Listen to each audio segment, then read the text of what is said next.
this fault is OCD related or not? That's the question that everyone suffering from OCD gets confused with, right? Because we all have faults. So we try and distinguish between a normal fault or an OCD fault.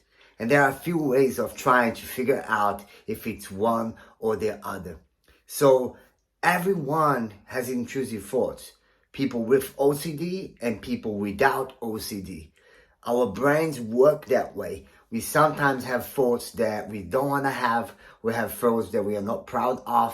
And we have thoughts that are quite weird, to say the least. And how do we know if it's OCD or not? And I think one of the ways is, does that thought, it starts with an what if question.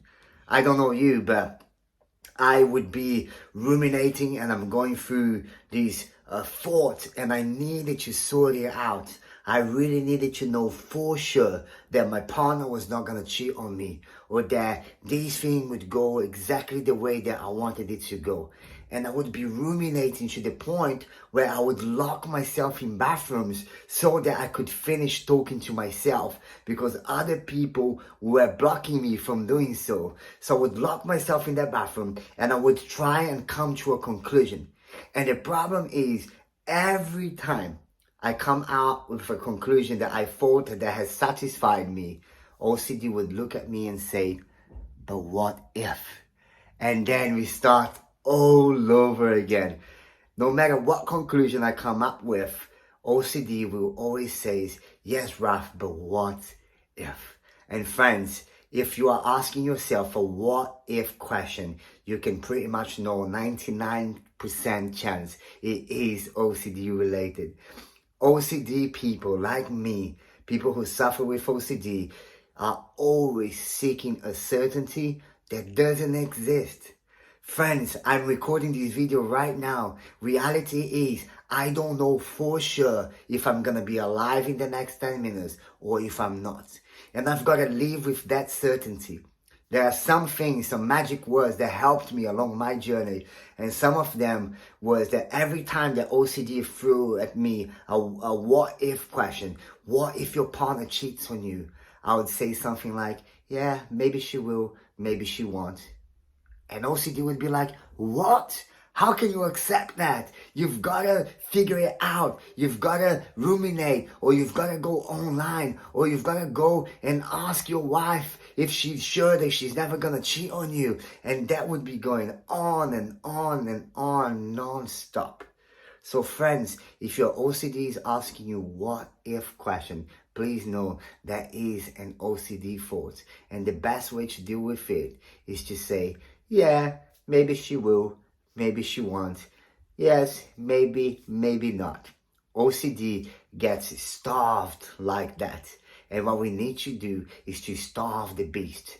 Rumination, Googling, seeking reassurance, those things are the food that keeps OCD strong. And what you want to do is starve the beast and not make it strong.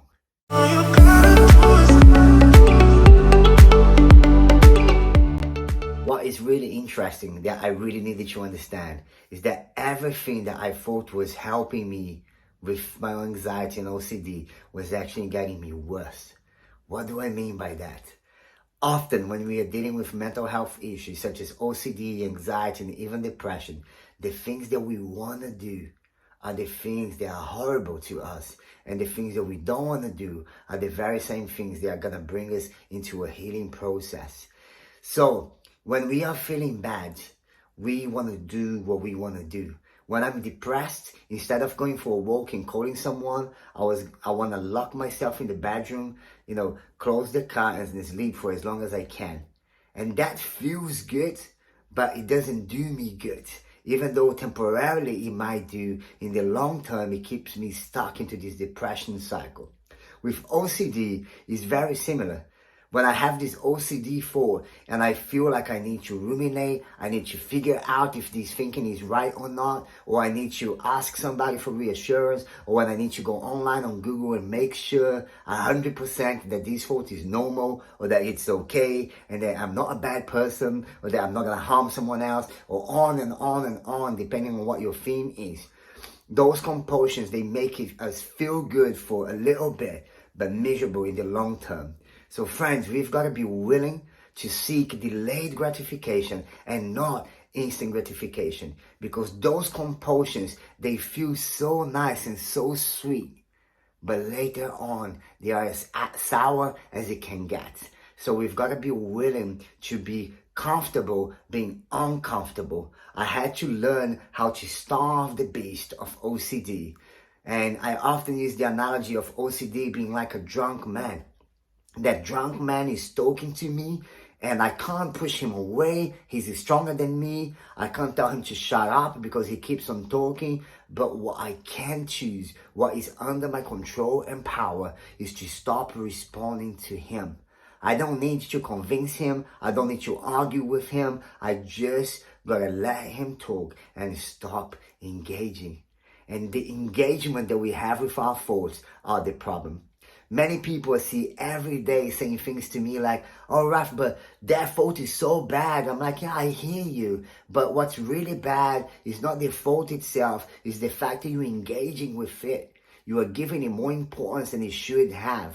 And the way to treat OCD is every time you have those thoughts, you say, yeah, maybe, maybe not. Yeah, I might do something silly, but I might not. Yeah, my partner might cheat on me, but she might not. Yeah, I might. Friends, we are seeking a certainty that doesn't exist. And what I always tell people, you don't want to be a dog that is running in circles trying to chase its tail, only never to grab it.